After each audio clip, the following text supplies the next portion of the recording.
Hello everyone, welcome to channel learn with ease.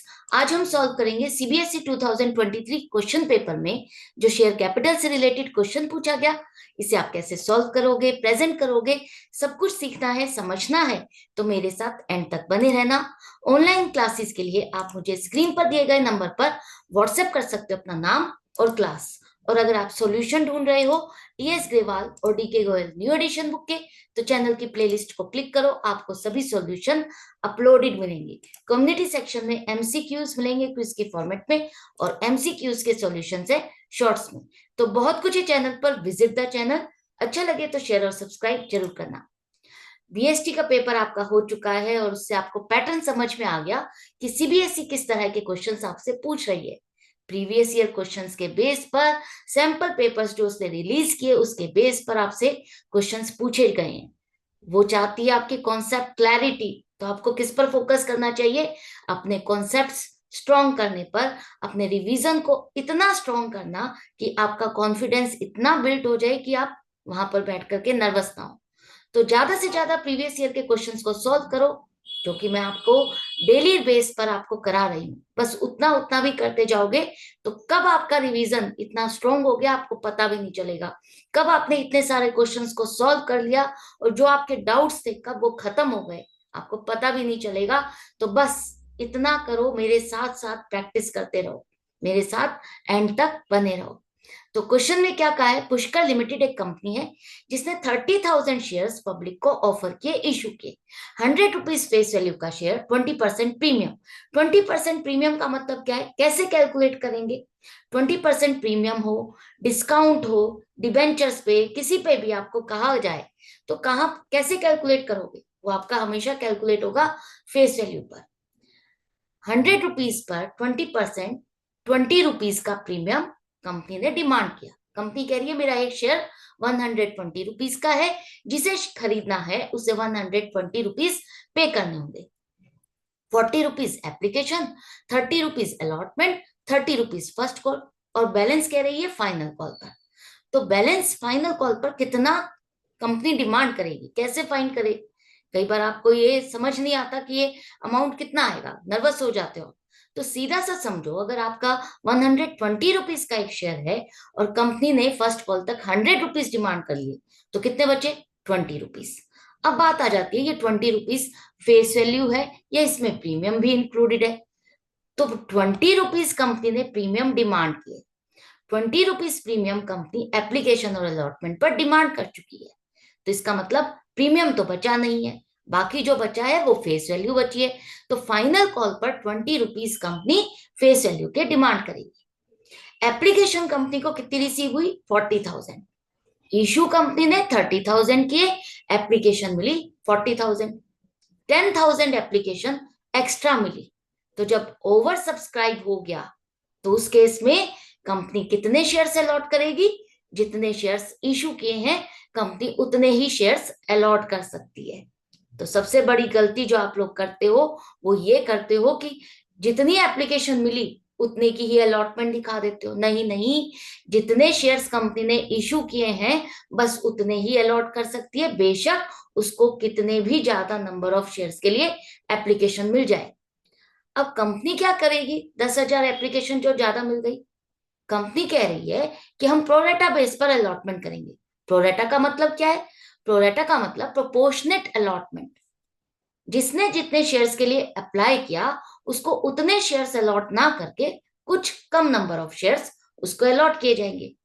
यहां पर company कह रही है कि हम 35,000 एप्लीकेशन पर 30,000 शेयर्स अलॉट करेंगे, और बाकी 5,000 एप्लीकेशन जो बच गई उसको हम रिजेक्ट कर रहे हैं, उनका पैसा रिफंड कर देंगे। इसके बाद बात आती है कि कंपनी शेयर्स तो अलॉट कर रही है 30,000 और एप्लीकेशन का पैसा रख रही है 35,000 का। तो ये जो 5,000 का एप्लीकेशन का पैसा है एक्स्ट्रा, कंपनी रिफंड नहीं कर रही, तो उसको कहाँ एडजस्ट करेगी? कंपनी कह रही है कि हम उस एक्स्ट्रा पैसे को नेक्स्ट कॉल अलॉटमेंट में एडजस्ट करेंगे। अब यहाँ पर एक शेयर होल्डर है योगेश, जिसने 700 शेयर्स के लिए अप्लाई किया और उसने अलॉटमेंट का पैसा नहीं दिया। अलॉटमेंट का पैसा नहीं दिया तो कंपनी ने उसके शेयर्स को फोरफीट कर दिया अलॉटमेंट के बाद ही। उसके बाद कंपनी ने फर्स्ट कॉल की डिमांड की और फर्स्ट कॉल का पैसा रिसीव किया। सेकंड कॉल, फाइनल कॉल की डिमांड कंपनी ने अभी नहीं की है। जर्नल एंट्रीज क्या होगी ये आपको बताना है।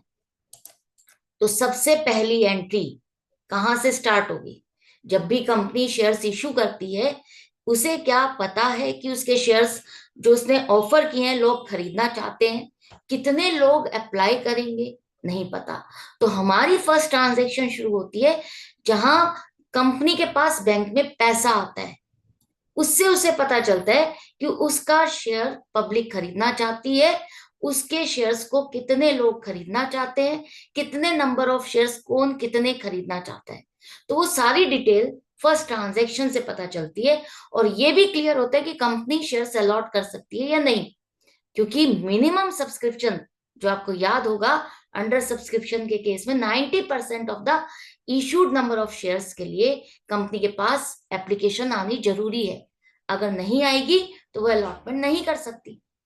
तो कंपनी के पास यहां तो 40,000 आई है।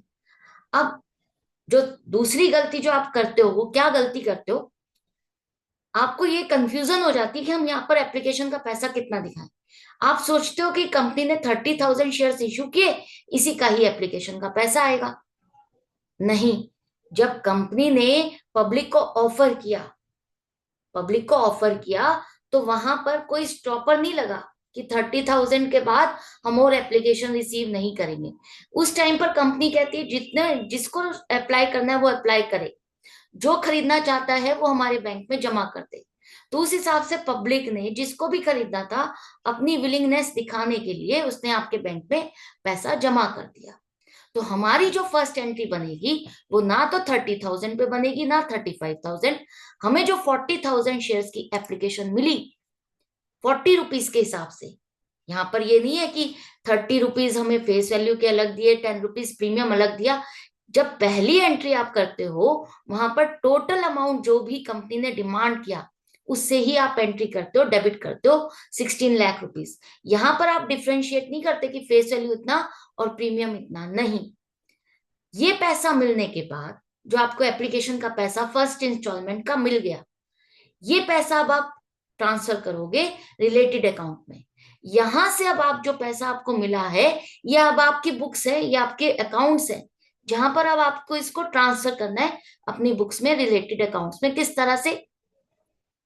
ये टेम्परेरी अकाउंट था, डेबिट, ये आपको क्रेडिट था, तो यहां पर अब आप डेबिट करोगे। लेकिन पहले समझ लो कि कंपनी ने किस तरह से अलॉटमेंट किए। कंपनी ने 35,000 एप्लीकेशन रखी, 30,000 शेयर अलॉट किए, उनका पैसा रिफंड कुछ नहीं कर रही, एक्स्ट्रा पैसा 5,000 एप्लीकेशन का 2 लाख रुपए अलॉटमेंट में एडजस्ट करेगी। बाकी 5,000 एप्लीकेशन का पैसा, उनको अलॉटमेंट निल है, तो उनका पैसा रिफंड किया जाएगा 2 लाख रुपए, और कहीं और एडजस्टमेंट नहीं होगी। ये टेबल आपको बनानी नहीं है, ये सिर्फ आपको समझाने के लिए मैंने आपको बनाया है, बना के दिखाया है, ताकि आपको अच्छे से क्लैरिटी हो जाए कि कितने शेयर्स का कितना पैसा हमारे पास है। अब देखो इसकी एंट्री क्या होगी। हमारे पास शेयर एप्लीकेशन का पैसा आया 16 लाख, ये क्रेडिट और डेबिट होकर के खत्म हो गया, राइट। अब यहां से पैसा निकाल के हमें ट्रांसफर करना है शेयर कैपिटल, क्योंकि अल्टीमेटली जो शेयर पर पैसा मिला वो शेयर कैपिटल ही तो है। तो शेयर कैपिटल में पैसा कितना ट्रांसफर करोगे? कंपनी 30,000 शेयर्स अलॉट कर सकती है, तो सिर्फ 30,000 शेयर्स का ही पैसा आप रखोगे और शेयर कैपिटल में ट्रांसफर करोगे। फेस वैल्यू का 30 रुपीज, 9 लाख रुपीज। जो 10 रुपए प्रीमियम डिमांड किए हैं वो सिक्योरिटीज प्रीमियम अकाउंट में आप क्रेडिट करोगे 3 लाख रुपीज। अब नेक्स्ट जो है, आपने जो पैसा रिफंड किया 5,000 एप्लीकेशन का, टू बैंक अकाउंट होगा 2 लाख।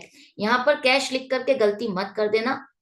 जितनी भी शेयर्स या डिबेंचर्स की ट्रांजैक्शंस होती है वो सारी बैंक के थ्रू होती है, तो बैंक अकाउंट ही डेबिट या क्रेडिट होगा। तो 2 लाख रुपीज आपने पैसा रिफंड कर दिया।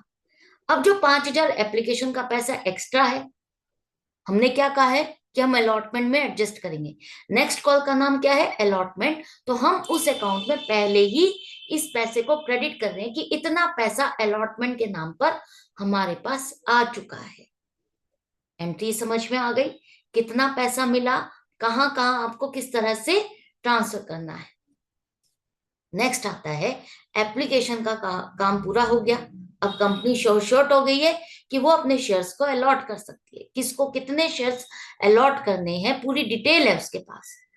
कंपनी अब पैसा डिमांड करेगी और डिमांड करने के लिए पहले ड्यू की एंट्री बनाएगी कि अब अगर मैं अलॉटमेंट की डिमांड करती हूँ, अलॉटमेंट के पैसे की डिमांड करती हूँ, सेकंड कॉल की डिमांड करती हूँ, सेकंड इंस्टॉलमेंट मतलब अलॉटमेंट के पैसे की डिमांड करती हूँ, तो अब मेरे पास कितना पैसा आना चाहिए, ताकि वो ट्रैक रख सके कि मेरे पास इतना पैसा आना था, क्या इतना पूरा पैसा मैंने रिसीव किया या नहीं किया।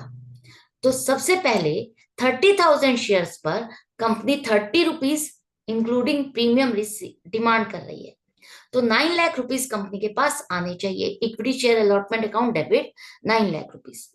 कंपनी कह रही है कि हाँ ये पैसा तो मुझे मिल ही जाएगा, जब लोग खरीदना चाह रहे हैं तो ये मिल ही जाएगा। तो जब हम ड्यू की एंट्री बनाते हैं तभी हम ये मान के चलते हैं कि पूरा पैसा आ जाएगा और शेयर कैपिटल अकाउंट में सेकेंड इंस्टॉलमेंट के नाम का पैसा ट्रांसफर कर देते हैं।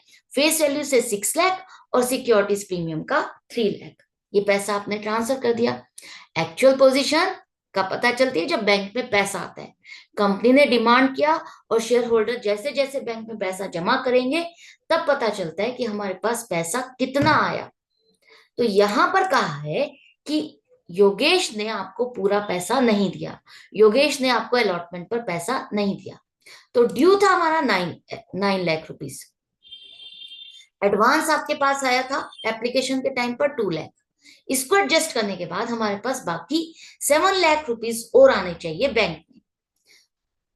योगेश जिसने 700 शेयर्स के लिए अप्लाई किया था, उसको शेयर्स अलॉट कितने किए गए ये आपको फाइंड करना होगा, ताकि हम ये देख सकें कि कंपनी के पास इसका एक्स्ट्रा पैसा कितना था, एडवांस पैसा कितना था जो कि कंपनी ने इसका अलॉटमेंट में एडजस्ट किया है, और बाकी इसको और कितना देना था जो इसने नहीं दिया। तो उसको फाइंड करने के लिए आपको सिंपल एक ट्रिक है, उसको अप्लाई करना है कि 35,000 एप्लीकेशन पर 30,000 शेयर्स अलॉट किए गए। एप्लीकेशन हमें पता है 700 है योगेश की, अलॉटेड नंबर ऑफ शेयर्स नहीं पता, तो क्वेश्चन मार्क अलॉटमेंट के नीचे। तो जहां क्वेश्चन मार्क है ये नंबर ऊपर आएगा, 30,000 अपॉन 35,000 मल्टीप्लाइड बाय 700, मतलब 600 शेयर्स उसको अलॉट किए गए। 700 शेयर्स वो खरीदना चाहता था लेकिन कंपनी ने उसको 600 शेयर्स अलॉट किए। अब उसने पैसा कंपनी में कितना पैसा जमा किया, जब एप्लीकेशन लगाई तो उसने तो 700 शेयर्स के हिसाब से पैसा जमा किया। तो 700 मल्टीप्लाइड बाय 40, 28,000 रुपीज कंपनी के पास जमा किए। कंपनी ने 600 शेयर्स अलॉट किए तो उसके हिसाब से एप्लीकेशन का पैसा बनता है 24,000। 4,000 अब जो बच गए एक्स्ट्रा पैसा, वो कंपनी कह रही है कि हम अलॉटमेंट में एडजस्ट करेंगे। जो आपने यहाँ पर एडवांस माइनस किया है, इस 2 लाख में ये 4,000 इंक्लूडेड है, तो आपको दोबारा से प्लस माइनस नहीं करना। राइट, अब हम ये देखना चाहते हैं कि 4,000 हम एक्स्ट्रा एडजस्ट करेंगे अलॉटमेंट में, तो अलॉटमेंट पर इसको पैसा देना कितना था। अलॉटमेंट पर कंपनी फेस वैल्यू और प्रीमियम दोनों डिमांड कर रही है। तो मैं हमेशा कहती हूं कि जब भी आपके पास एडवांस का पैसा है एक शेयर होल्डर का, तो पहले उसे एडजस्ट करोगे फेस वैल्यू के साथ। तो अलॉटमेंट पर फेस वैल्यू पर है आपका 20 रुपीज, तो जो कि बनता है आपका 600 शेयर्स का 12,000। तो 12,000 फेस वैल्यू के साथ आपने 4,000 रुपए का एडवांस एडजस्ट किया, बाकी 8,000 रुपए फेस वैल्यू रह गया जो उसने नहीं पे किया। प्रीमियम तो 10 रुपए उसने पे किया ही नहीं है, 6,000। तो 14,000 जो उसने पे नहीं किया, उसमें हमें पता चल गया कि कितना पैसा उसने फेस वैल्यू का दिया है और कितना पैसा फेस वैल्यू का नहीं दिया। क्योंकि फॉरफीचर के टाइम पर आप सिर्फ फेस वैल्यू वाली अमाउंट ही फॉरफीट करते हो, प्रीमियम वाला पैसा फॉरफीचर में नहीं ट्रांसफर करते। तो ये पॉइंट बहुत इंपॉर्टेंट है। तो जब भी इस क्वेश्चन में तो आपका प्रीमियम के साथ एडजस्ट नहीं हुआ, कहीं ना कहीं आपने क्वेश्चन देखा होगा जहां आपने एडवांस के पैसे को प्रीमियम के साथ भी एडजस्ट किया है। राइट, तो हमेशा सजेस्ट करूंगी, एडवाइस करूंगी कि फेस वैल्यू के साथ पहले इसको एडजस्ट कर लो, उसके बाद प्रीमियम को दिखाओ ताकि आपसे गलती ना हो। अब 14,000 इसका हमारे पास है, जो पैसा नहीं आया, बाकी का पैसा बाकी शेयर होल्डर से हमें रिसीव हुआ 6,86,000, राइट। तो बैंक में हमारे पास पैसा आ गया, जितने लोगों ने पैसा दिया उस हिसाब से बैंक अकाउंट डेबिट हो गया 6,86,000 to equity share allotment account 6,86,000। आप चाहो तो इसे कॉल सिनेरियर के साथ भी कर सकते हो। Bank account debit 6,86,000, call in arrear account debit 14,000 to equity share allotment account 7 lakh. 2 lakh तो आपको पहले मिल चुके हैं और 2 लाख से आपका इक्विटी शेयर अलॉटमेंट अकाउंट पहले ही क्रेडिट है, तो 9 लाख से यहाँ पर क्लोज हो जाएगा। यहाँ पर अलॉटमेंट अकाउंट क्लोज नहीं होगा, यहाँ पर ये बैलेंस जो 14,000 का ये शो करेगा कि हमें इस शेयर होल्डर से इतना पैसा नहीं रिसीव हुआ। इसके बाद बारी आती है फोरफीचर की। कंपनी कह रही है कि फोरफीचर की हमने अलॉटमेंट के बाद इसके शेयर्स को फोरफीट कर दिया। तो फोरफीचर की एंट्री बनाते हुए सिंपल मैंने एक ट्रिक बताई थी कि आपको ये चेक करना है कि किस पॉइंट पर इसके शेयर्स को फोरफीट किया गया और उस पॉइंट तक कंपनी ने कितना पैसा डिमांड किया। तो कंपनी का एक शेयर 100 रुपीज का है, प्रीमियम कंपनी 20 रुपीज डिमांड कर रही है, ठीक है। कंपनी ने योगेश नाम के शेयर होल्डर से कितना पैसा डिमांड किया अब तक, अलॉटमेंट तक का पैसा डिमांड किया है 70 रुपीज इंक्लूडिंग प्रीमियम है।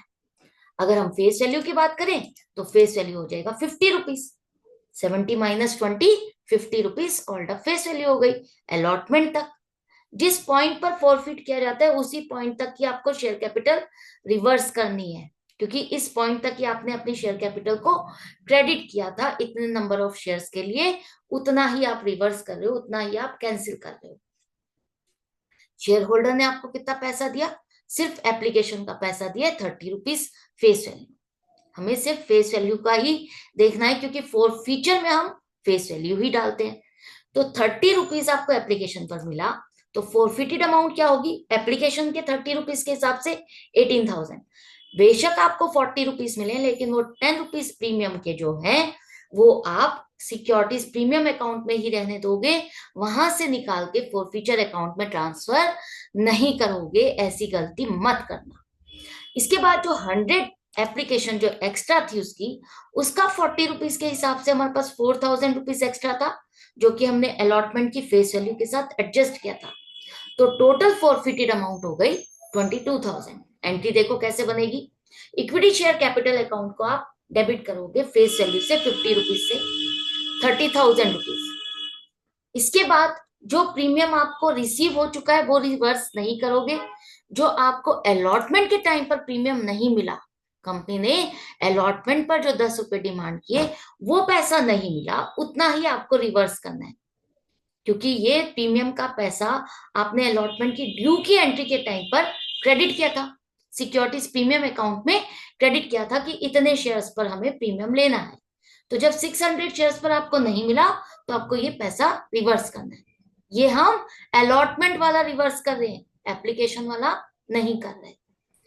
ये है कि हमें इतना पैसा लेना था और दिया कितना नहीं, उसका हिसाब किताब अब आपको करना है। उसने आपको अलॉटमेंट पर कितना पैसा नहीं दिया, बस उतना ही क्रेडिट करोगे। ये नहीं है कि 30 रुपीज के हिसाब से मुझे 600 शेयर्स पर 18,000 रुपीज मिलने चाहिए थे, नहीं, ये नहीं करोगे आप। आपको कितना पैसा मिलना चाहिए था और कितना नहीं मिला, बस उतना ही रिवर्स करोगे। 14,000 आपको नहीं मिले, उतना ही रिवर्स करोगे। बाकी जो आपको मिला वो कितना मिला, 22,000। 18,000 प्लस 4,000 ये आपका फॉरफिटेड अमाउंट है। कंपनी ये शेयर होल्डर को रिफंड नहीं करती, ना तो उसको शेयर अलॉट करती और ना ही उसका पैसा रिफंड करती।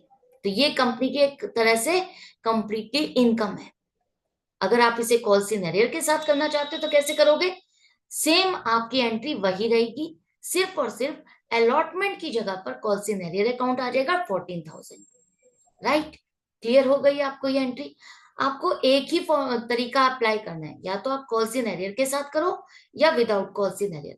अगर एक फॉर्मेट आपने अप्लाई कर लिया है तो उसी फॉर्मेट के अकॉर्डिंग आपको सारी एंट्रीज करनी होगी।